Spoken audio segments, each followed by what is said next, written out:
Blacksmithing, it's work for the soul. And a lot of people with anger problems love it. It's not just heating things, it's tempering things, it's making tools. It's being able to take something that you just find on the street and turn it into something totally different.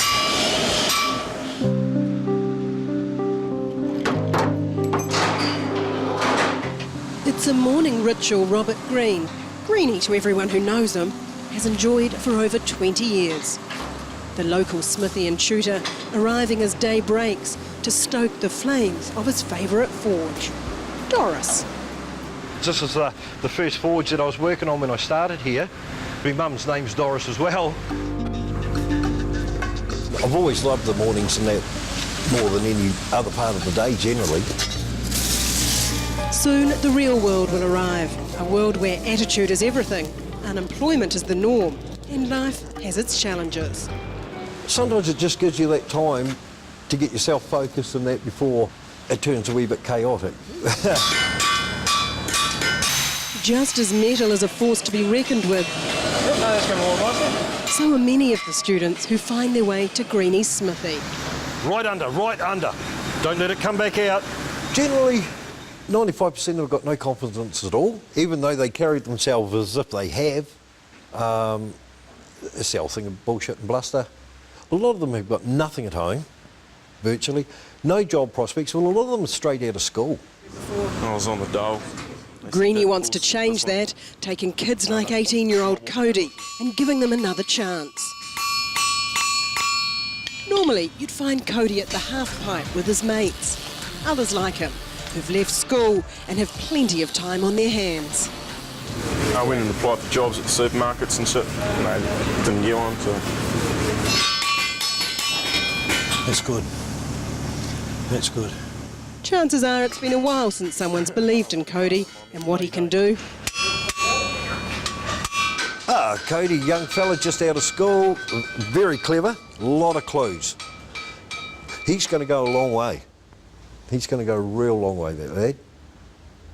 Don't tell him I said that. Just stump your end back in. Yeah. Yeah, couple of good ones. Yeah, that's the girl. Mum of four, Selena, was also referred to the blacksmith's course by Wins. She's only been here a couple of weeks, but is already under the Greeny spell. Right on the very end. Greeny's given me a lot of encouragement.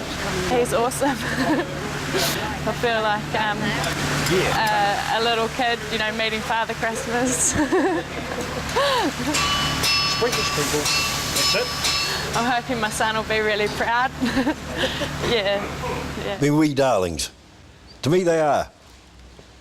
The wee gems in the rough. There's something about the smithy, the heat, the clang of metal on metal, that brings out the best in these kids. Keep them moving. Move them, pump them, pump them. Move your handles, otherwise they'll jam up on you.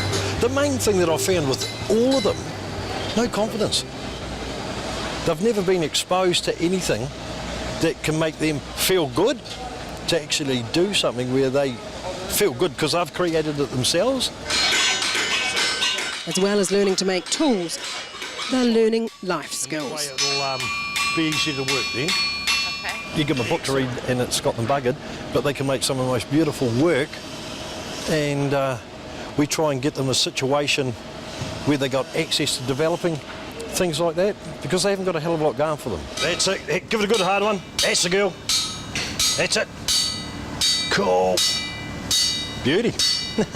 Another thing the smithy develops is patience. Moulding metal and personalities takes time. I'll deliberately put them in a situation where they're getting flustered, and then flustered turns into frustration, but it's simply to temper them. Greeny's seen a bit of life in his 52 years. He was brought up by his mum, left school at 15, and then hooked up with the gangs. He's seen stuff most of us never will. Oh, shooting, stabbings, domestic. Didn't like that at all. I'm pleased I've seen a lot of the stuff I did, even though I'm not happy about it, because it definitely moulded my my existence, my wants, and my wants for other people. And I think that played a big part in me wanting to get involved with the youth and doing something for them. It's part of why he sees good where others only see bad. And we've had some hard cases through, but I've never been disappointed once. I really, really believe that these guys need a chance. They really, really need it. I'll write to the lawyers and I'll write to the judge. I wish to appeal to you to allow me to spend some time with John to help sort some of the issues that he faces under this court. Court can get used to this. Part of why he'll stick his neck on the line to support wayward kids rather than see them go to jail. What does it take to piss Greeny off? Bad scotch, warm beer? No. There's only very, very few things that light my flame up. Westport's no different from other small towns. Sooner or later, the unemployed youth come to the police's attention. A lot of them are just into video games and hanging around. That's about it. Inspector John Canning is the West Coast Area Commander. He's been policing for 36 years, 10 of those in Westport. If you met Greeny in the street, you probably would think, or gang member or something like that. But there's a lot more to Greeny than that. I don't know whether they're in need of a mentor or in need of an authority figure in their life or in need of a male role model. Whatever it is to each individual, he just seems to fit in the slot. Well, I don't think I've ever really met anyone like him. 3 years ago, Aucklander Nate Saville was at a low point in his life. He signed up to the smithy course and hasn't looked back. He's now 2 years into a design degree at Auckland's Unitec, with blacksmithing his inspiration. A big thing he taught me was self-belief, the fact that I could actually do something creative.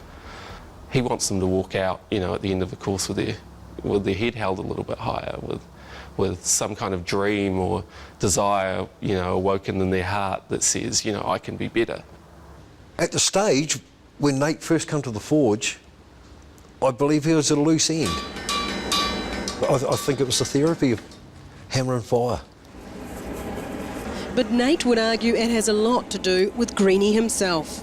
This guy who doesn't really care about the material world anymore, who's kind of decided that the only thing worth living for in life is other people. So of the kids that have done Greeny's course, have many come to the police's attention afterwards? No. Look, I can't think of one. Look, he's been going so long there has to be somebody, but I can't think of it, so that's how infrequent it is. Must be working then. He's doing something right. Greeny was engaged once, but it came down to a choice between his fiancée and his Triumph. The Triumph won. A few years later, he met up with his former fiancée's sister, Julie. They've been together 26 years. And the Triumph, well, it lives in the kitchen. It's always lived in the kitchen. She is a saint. Yeah, Julie's not too bad as well. The house is full of Greeny's art. He was told it should be condemned when he bought it over 20 years ago. Julie reckons it's held together by love. Fire's been going really fast all day. At the heart is a coal range made by Greeny. I do the baking in the morning and the cooking in the afternoon. Over the years, the couple have fostered nearly 100 kids in this house. It's always busy here. If we haven't got our own, we've always got somebody else's. So what is it about you two that makes you look after all these kids? I don't know, maybe we're happy ourselves and we want other people to be happy. Yeah. Cheyenne's the only one of their 3 daughters at home at the moment. She's a lot like her dad, aren't you? I tried to be like my dad when I was little, But the future is looking uncertain for Greeny's smithy course. His health's not great. He's got kidney problems, a bad back, gammy hips and knees. It's just making stuff with nothing. A hammer and fire. And the mining boom means unemployment is down in Westport. Use anything at all. Nothing is rubbish. That means the pool of prospective students is down too, and the Buller Community Development Company is reviewing the course. Yet Greeny is undaunted. As long as he can, In whatever form, he'll keep the fires burning. It's just generally caring for people and being there to help people that can't help themselves. And there's a lot of them out there. And they've been abandoned to a certain degree.